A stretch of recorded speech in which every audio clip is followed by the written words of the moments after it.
Alright, let's dive straight into the fascinating world of airships and blimps. We're kicking things off with a journey that takes us back in time, tracing the evolution of these magnificent flying machines from their inception to the present day. Our story begins in the late 17th century with the concept of buoyancy. An Italian scientist named Tito Livio Baratin first proposed the idea of an airboat, or aerial vessel. However, the first tangible step towards the creation of airships was taken in 1783 by the Montgolfier brothers, who successfully launched the first unmanned hot air balloon. Fast forward to the 19th century. Is a time of significant advancements. Sir George Cayley, often dubbed as the father of aerial navigation, was the first to suggest the idea of a dirigible airship that could be steered. Shortly thereafter, Henri Giffard, a French engineer, created the first engine-powered airship in 1852. As we move into the 20th century, we see the production of airships on a larger scale. The Zeppelins, named after the German Count Ferdinand von Zeppelin, were a marvel of the age. These massive, rigid airships dominated the skies and were primarily used for long-distance passenger travel. The evolution of blimps, on the other hand, occurred somewhat in parallel with airships. The term blimp actually comes from British slang for non-rigid airship. Unlike airships, blimps do not have a rigid framework. The most famous blimp is undoubtedly the Goodyear blimp, which has become an iconic symbol at sporting events. However, the era of airships and blimps was not destined to last. The disastrous Hindenburg tragedy in 1937 marked the end of the airship era. But it wasn't the end for these sky giants.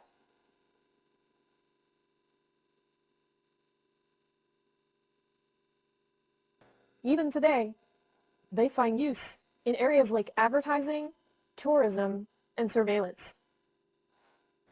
Their evolution, which is characterized by innovation, triumph, and tragedy, is a testament to mankind's relentless pursuit of conquering the skies. Next, we'll talk about the design principles and engineering that goes into creating these airborne behemoths. But that's a tale for another minute.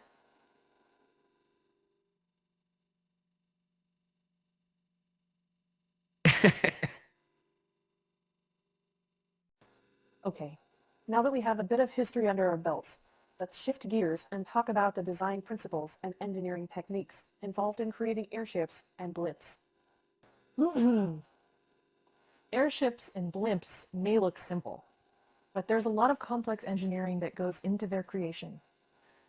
At their core, they operate on the principle of buoyancy, the same principle that allows a ship to float on water. But instead of water, these giants float in air. Now, let's get this straight. Airships and blimps are not the same thing.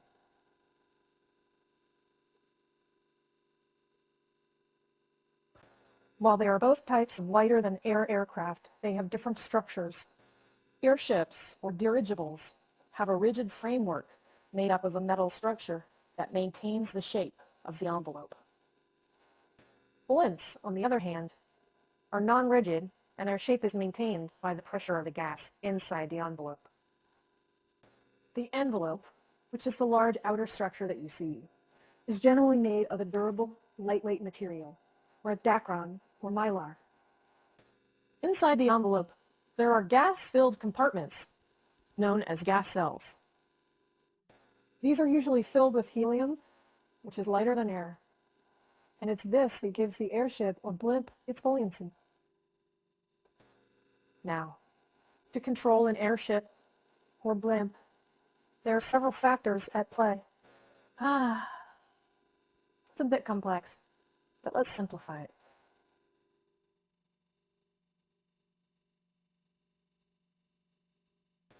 Vertical movement is controlled using ballonet's air-filled bags inside the envelope.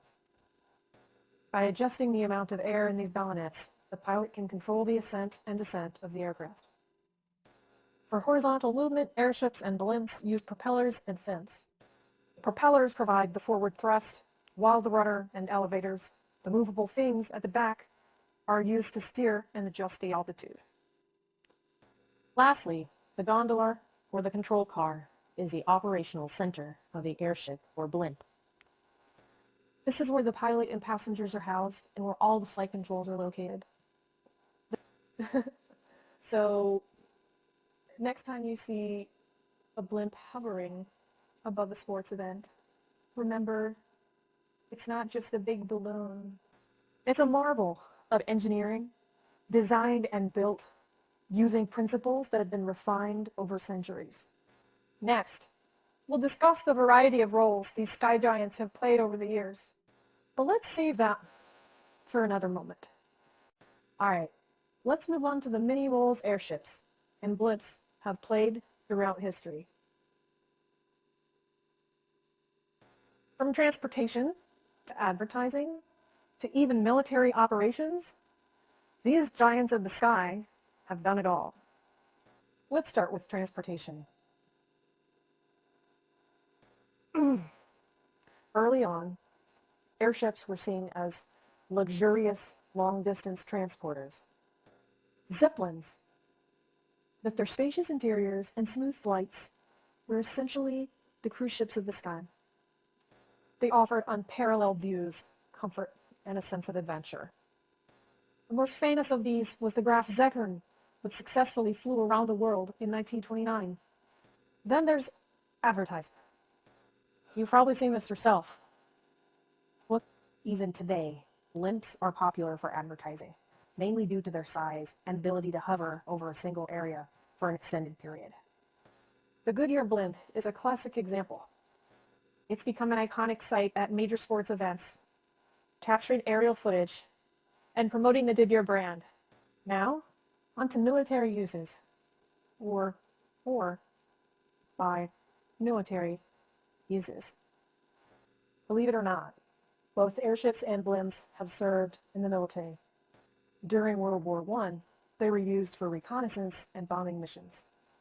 The British even used blimps, known as barrage balloons, to create aerial barriers against low-flying enemy aircraft during World War II. In more recent times, airships and blimps have found use in other areas as well. Some are used for tourism, providing scenic tours over cities and landmarks. Others are used for scientific research, monitoring weather patterns, and studying wildlife. There are even plans for using airships in cargo transport, thanks to their large carrying capacities and lower environmental impact.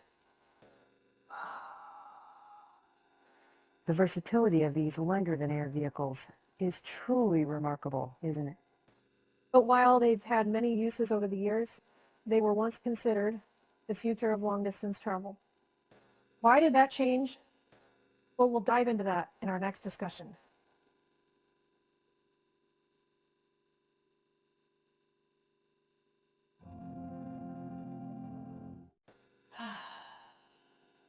Once upon a time, airships and blimps were seen as the future of long-distance travel.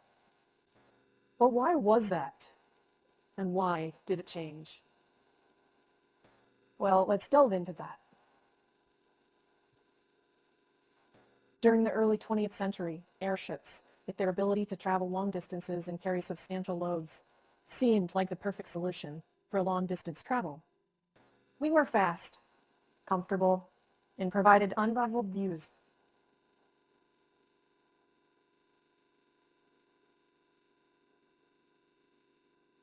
The transatlantic flights by the Graf Zeppelin and the Hindenburg were seen as heralding a new age of air travel. But several factors led to a change in this perspective. Firstly, safety concerns. The most notorious example is the Hindenburg disaster in 1937, where the German airship caught fire and was destroyed during its attempt to dock.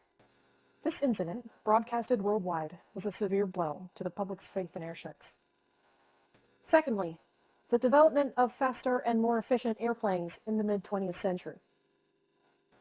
The introduction of jet engines meant airplanes could now fly higher, faster, and carry more passengers than airships. This technological advancement quickly made airships seem outdated and less efficient. Also, the infrastructure required for airships was another drawback. Say that due to their size and maneuvering difficulties, airships required large hangars and open spaces to dock, making them less versatile than airplanes. Lastly, changes in warfare. Airships were vulnerable to attack due to their size and relatively slow speed. As military technology advanced, particularly during World War II, the use of airships in combat became increasingly impractical. So while airships and blimps were once seen as the future, they couldn't quite stand up to the rapid advancements in aviation technology and shifts in societal needs.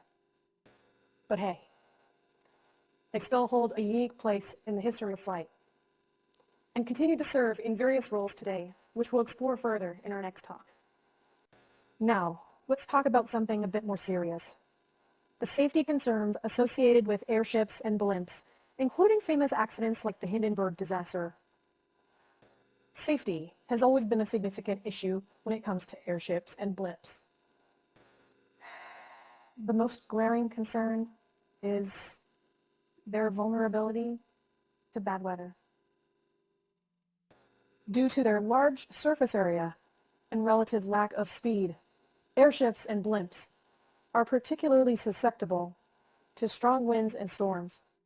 This can make maneuvering difficult and potentially dangerous. Another concern is related to the gases used for lift. Initially, hydrogen was used because it's lighter than air and easily available.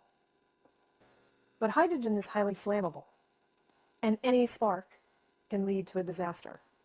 And this was what happened in the case of the Hindenburg in 1937. As it attempted to dock at Naval Air Station Lakehurst in New Jersey, it caught fire and was destroyed within minutes, causing 36 fatalities. This accident marked the end of the era of passenger airships. Following the Hindenburg disaster, helium, a non-flammable gas, became the preferred choice for use in airships and blimps. However, helium is a limited resource and more expensive than hydrogen, which brings its own set of challenges. Then there's the issue of ground handling. The sheer size of airships makes them difficult to handle on the ground, and they require a large crew to help them take off and land safely. Despite these concerns, it's important to note that safety has improved over the years. Modern materials and technology, like more durable envelope materials and computer-controlled systems, have made airships and blimps safer than ever. So, while they may have had a turbulent past, these giants of the sky continue to evolve, and who knows what the future holds for them. But for now, this wraps up our discussion about airships and blimps. It's been quite a journey, hasn't it?